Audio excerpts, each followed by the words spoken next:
You're the one everyone calls when something goes sideways. The friend whose kid just got dumped. The coworker having a meltdown in the parking lot. The neighbor whose dog just died. You show up, you listen, you bring the casserole. You say the right thing at the right time, and you mean it. And then you go home, lock the door behind you, catch your own reflection in the microwave, and think something so brutal about yourself you'd never say it out loud about a stranger. I'm Frank, and today we're looking at the split. The people who are genuinely, deeply kind to everyone in their life, and who quietly can't stand themselves.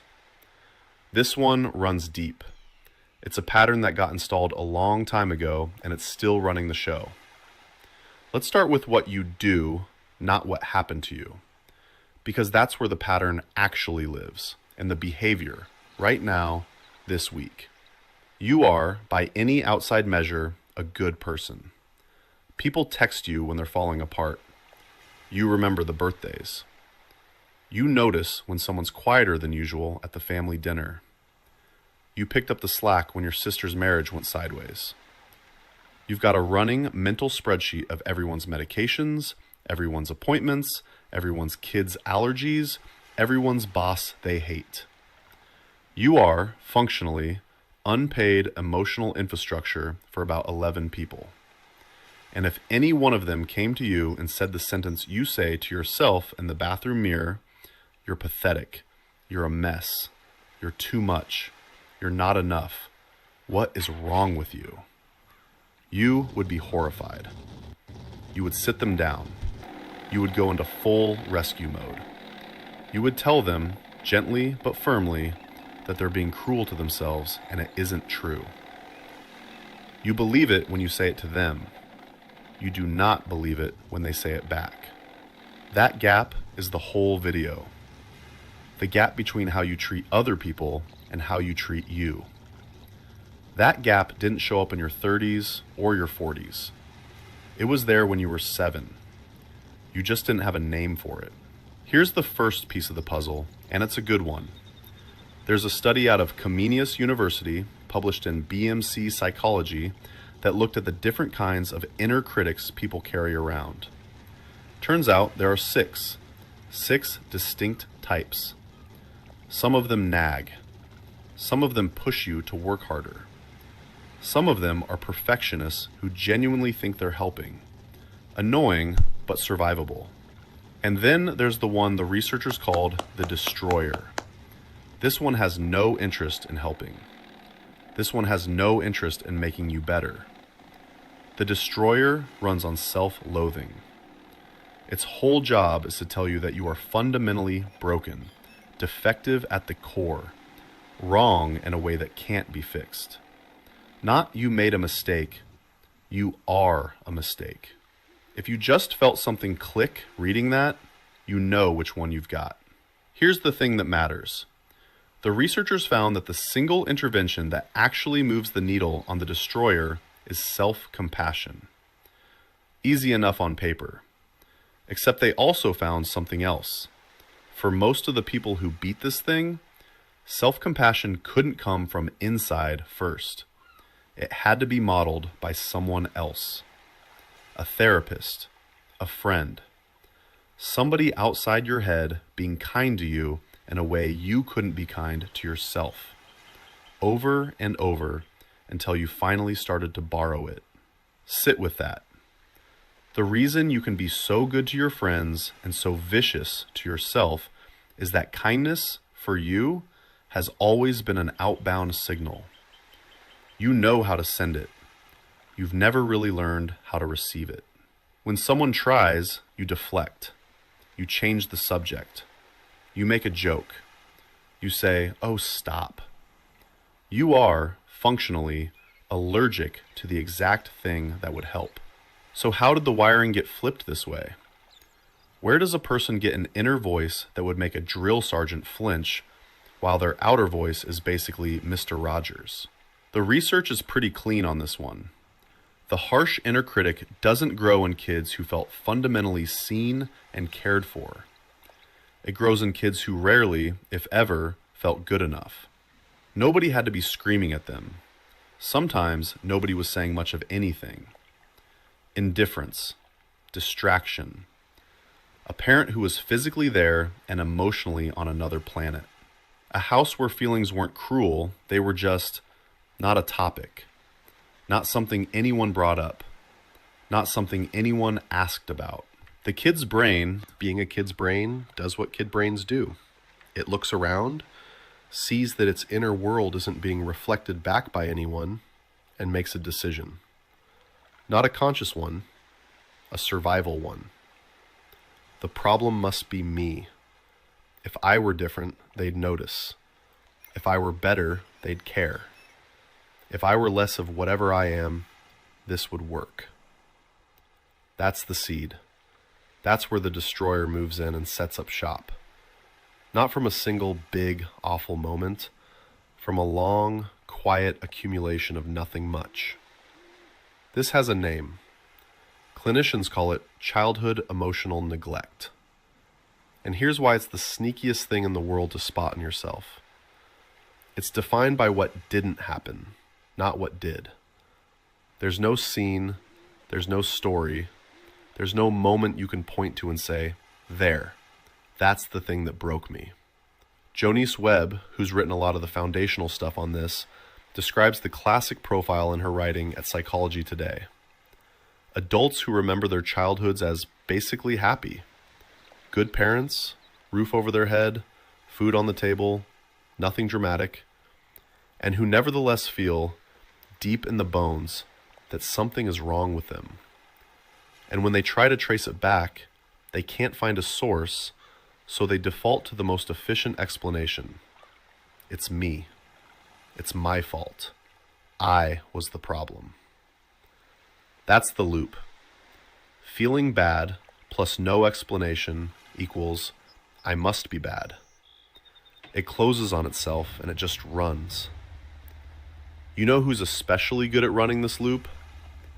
People who grew up in the 70s and 80s, and households where the emotional temperature was set to, we don't do that here. Where, how do you feel about it, wasn't a question anyone asked. Where the response to a kid crying was often some version of, shake it off, you're fine. Where love was there, but it looked like a packed lunch and a working car, not a conversation. Nobody was a monster.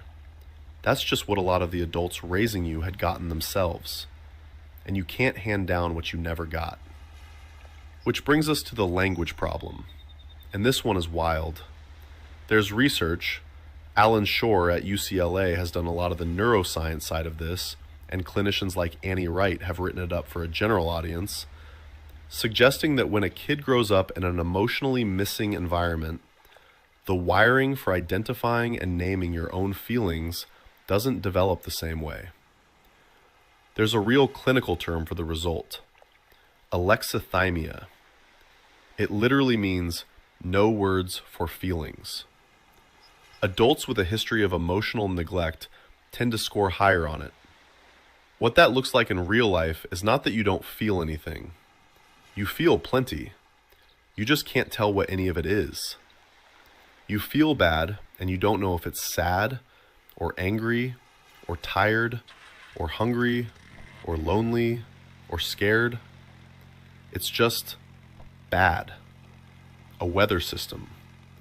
A low pressure front sitting on your chest at 4 p.m. on a Tuesday for no reason you can identify.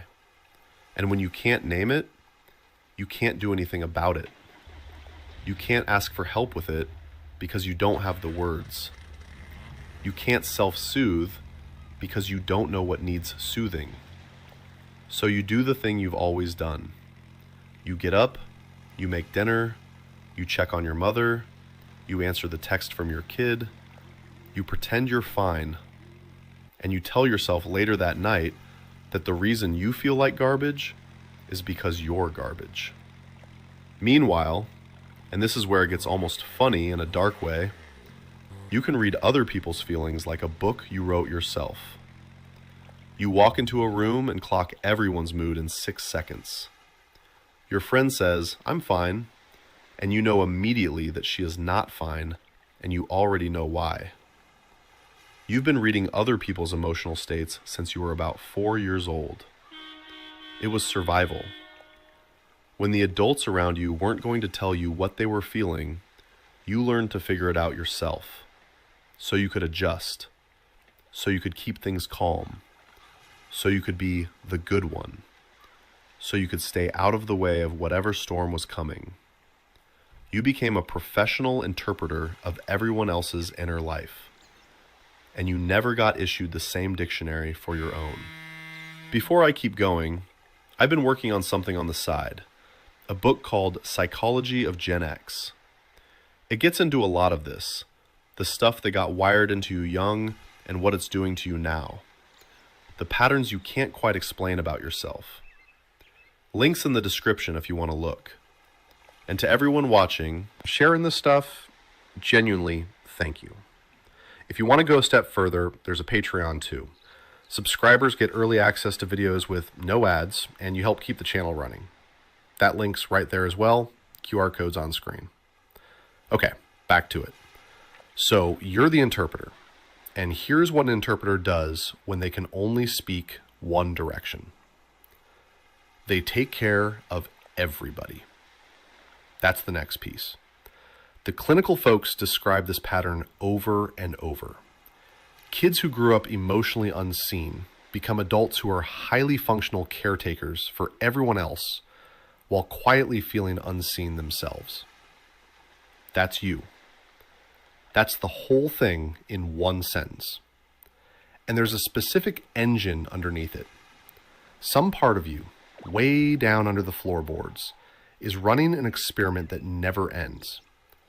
The hypothesis is, if I give enough, if I show up hard enough, if I am useful enough, maybe one day I will finally feel worthy. Maybe if I take care of enough people, the math will finally tip. Maybe if I'm indispensable, someone will finally see me the way I've been seeing them my whole life. The experiment doesn't work. It can't work. Because the person the giving is aimed at, you, isn't actually the person receiving the giving. You're pouring water into a bucket you set on someone else's porch. You're doing beautiful, generous, real work for people, and the part of you that needs it is standing in the kitchen with an empty cup, wondering why nothing helps. So the giving escalates. If the current amount didn't do it, more will, and more, and more, until you're the one everybody calls, all the time, for everything. And the resentment starts leaking out the edges, even though you don't want it to. And you feel guilty about the resentment, because after all, you offered, you volunteered, this is who you are. And now the inner voice has fresh material. Look at you, bitter, tired, making it about yourself. What is wrong with you? The destroyer loves this stuff. It eats. Let's put this in your specific decade, because the timing on this is not neutral. If you're somewhere in your late 40s, 50s, early 60s right now, you are catching this pattern at the worst possible moment for it. The therapists working with people your age are all saying more or less the same thing. There's a piece from HuffPost where a marriage and family therapist named Jessica Fruchter described her Gen X clients directly. Exhausted from white-knuckling through it all, juggling caregiving for kids on one side and aging parents on the other. And here's the line that mattered. Hyper-independence, she said, has become a liability. The thing that got you through everything up till now is the thing that's actively hurting you. Because the identity that says, I don't need help, I handle it, I've always handled it, I'll handle this too, is the same identity that can't take care of itself. It's the same wiring. The kid who learned that their needs weren't a topic, grew into the adult who genuinely believes their needs are still not a topic. Nobody's telling them that anymore. They told themselves for so long that it became the operating system. And now the demands are bigger than they've ever been. Your mother's memory is going. Your father needs a ride to the cardiologist. Your kid moved back in because rent is what it is. Your boss is younger than you and doesn't quite know what to do with you. Your body's making new sounds. Your friends are all in the same soup, and nobody has the energy to be the one who reaches out first. And you keep showing up for all of it. And the voice in your head does not thank you. The voice in your head takes notes on everything you're doing wrong. Which leads to the quiet piece nobody talks about enough. Loneliness. Cigna's research group Evernorth did a big loneliness study, Loneliness in America 2025, surveying thousands of U.S. adults. The headline number was that more than half of Americans said they were lonely. But here's the specific piece that hits for this crowd. Lonely people in your age bracket reported significantly worse mental health, more depression, more anxiety than their non-lonely peers. And the whole thing runs quieter for people your age than for younger generations. Younger folks talk about being lonely constantly, publicly, on the internet, to each other. People your age tend to be lonely in silence, in their car, at the kitchen counter at 11 p.m., in the driveway, before they go in the house. Because remember, you're the one everyone leans on, the one everyone calls. You are, by definition, not supposed to be the lonely one. That's the whole brand. So even admitting it, even inside your own head, feels like a betrayal of the role. And the destroyer's right there with a fresh angle. Look at you, surrounded by people, loved by everyone, and still miserable. What is wrong with you? There it is again. Same voice, different day. Now here's where all of this locks together into one machine. Because you might be listening to this and thinking, okay, fine. I've got a mean inner voice. I take care of a lot of people. I'm tired. I'm a little lonely. Welcome to being alive. So what? So this. There's a paper out in PLOS 1 that did a linguistic analysis of self-criticism across two groups, university students and patients with depression. They were looking at how self-criticism actually shows up in language, and what they found was that this kind of self-criticism, the harsh, global, I am bad kind, does more than make you uncomfortable. It's what they call a transdiagnostic vulnerability factor, which means it doesn't cause one specific thing. It feeds a whole family of things. Depression, anxiety, eating stuff, substance stuff, self-harm, suicidal thinking. It's a common upstream pressure that flows into a lot of different downstream problems. Which is to say, the voice in your head isn't a quirky personality feature. It's a health issue. Untreated, it's the thing sitting behind a lot of other things you might already be dealing with and haven't quite connected the dots on. The insomnia, the drinking that got a little heavier over the last 3 years and you're not really tracking it.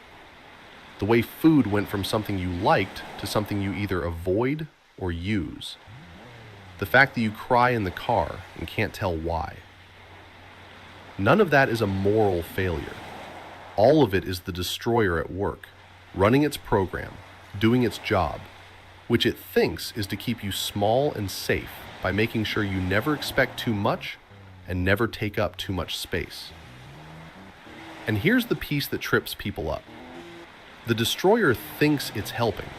That's how it survived this long. Back when you were a kid, some part of your brain worked out that if you criticized yourself hard enough first, the criticism from the outside would sting less. If you already knew you were bad, nobody could surprise you by telling you. If you kept your expectations of yourself impossibly low, you couldn't be disappointed, and you couldn't be humiliated. It was armor. Clunky, painful, ugly armor. But armor. And now you are 52, and you're still wearing it, and it doesn't fit anymore, and it's making it very hard to bend down and tie your own shoes. There's a therapist named Lindsay Brayman who writes about this, and she has a line that lands. When emotions in childhood are never seen or validated, adults default to a very specific piece of logic. I feel bad, therefore I am bad. That's the whole shape of chronic shame in one sentence. Mistakes stop being things to fix. They become evidence. Every screw-up is another data point confirming what you already suspect about yourself. And what does a person do when they feel like a defective object? They don't reach out. They pull away. They isolate. They ghost the friend they were supposed to call back. They cancel the thing. They convince themselves everyone would be better off without their weird energy in the room today. Which, of course, makes them lonelier. Which feeds the voice, which confirms the shame, which drives more withdrawal. On and on. The whole thing turning like a wheel that's been turning since 1978. Okay, so what breaks it? Let's go back to that first study, the Comenius one. Because those researchers didn't just find the destroyer, they found what actually works against it. And the answer is annoyingly simple and completely true. Self-compassion. Not positive thinking.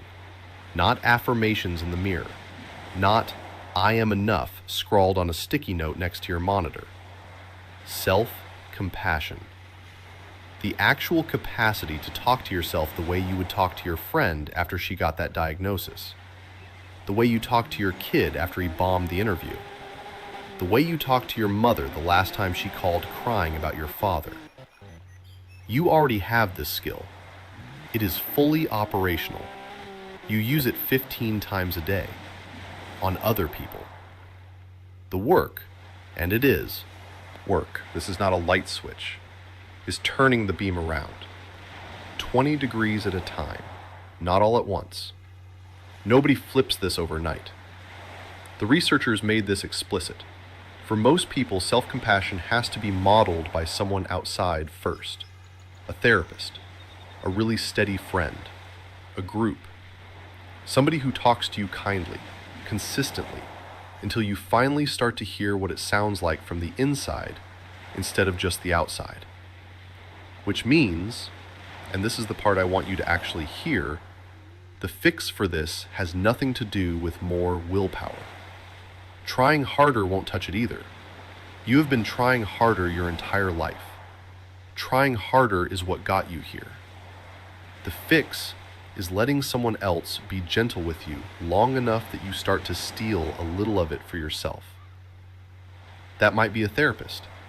If you've been putting it off, and statistically, people in your age group tend to put it off, this is your permission slip.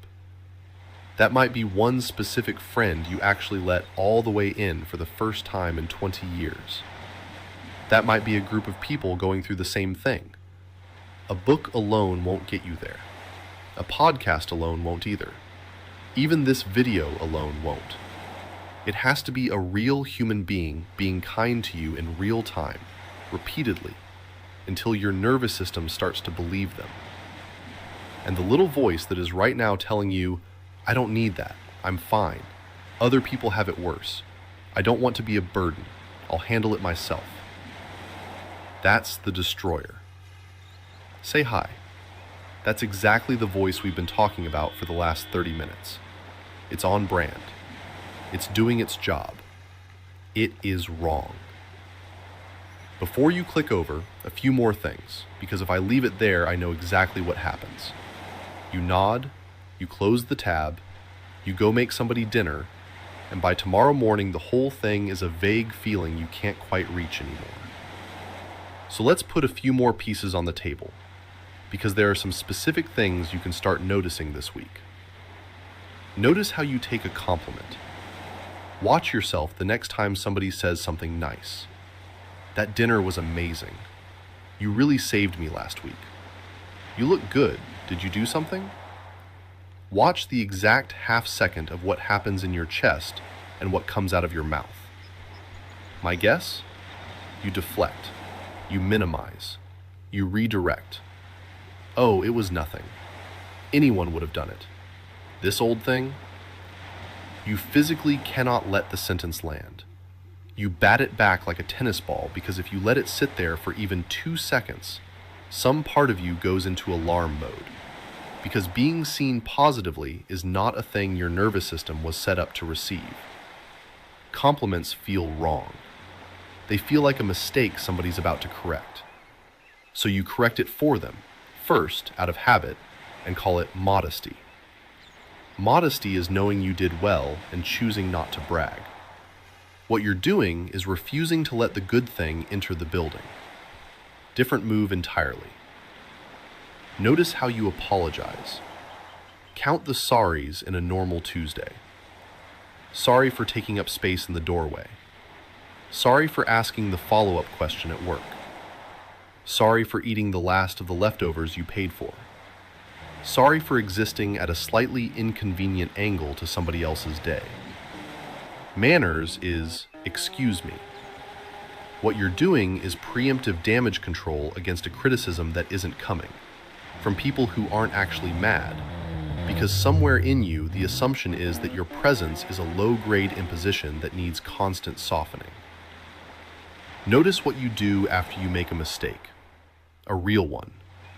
You forgot to call your aunt back for 3 weeks. You snapped at your kid over something dumb. You missed a deadline.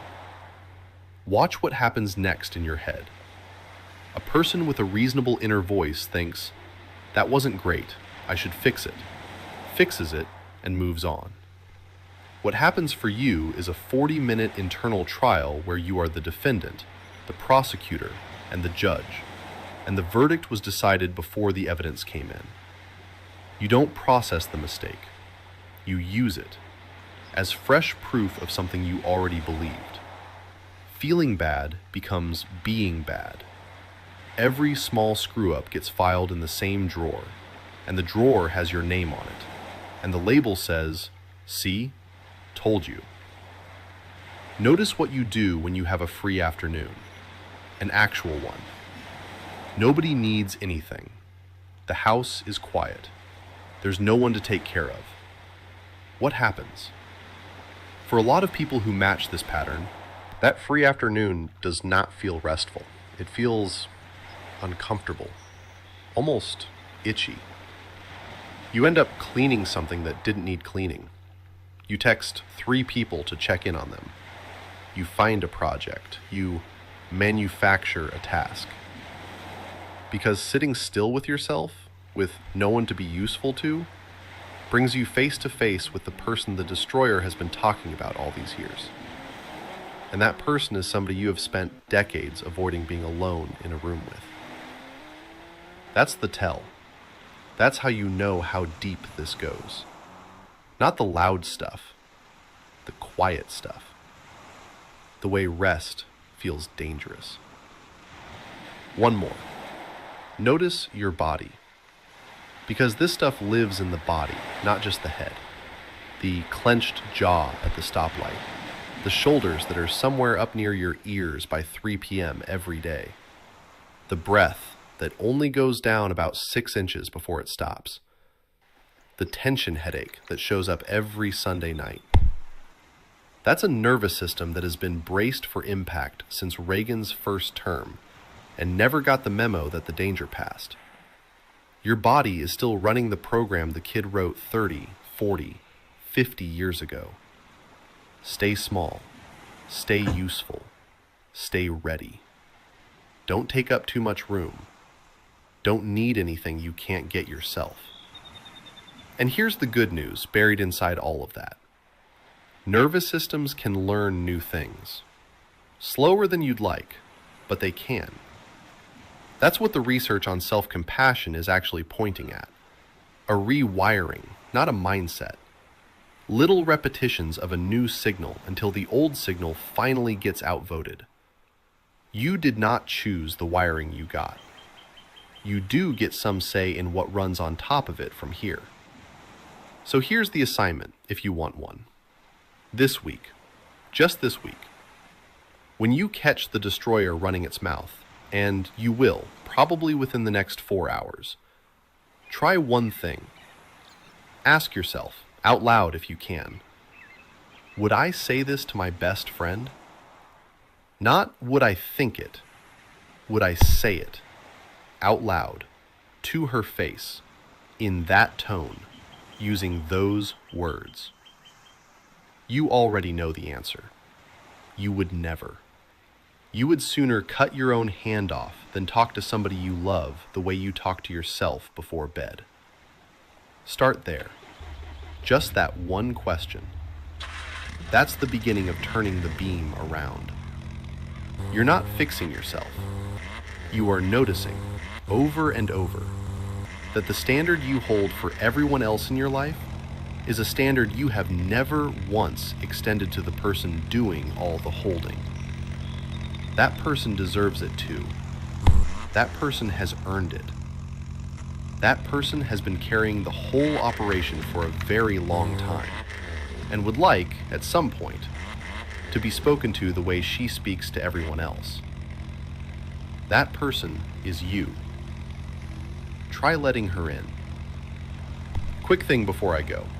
Psychology of Gen X came out of doing this channel and realizing all these topics connect into one bigger story about how you got built. So to everyone who was able to get it, or anyone thinking of getting it, thank you for supporting the channel. Genuinely. If you're looking to get it for yourself, scan the QR code on screen right now. That's the whole thing. The video on the screen, that's your next one. Go take a look.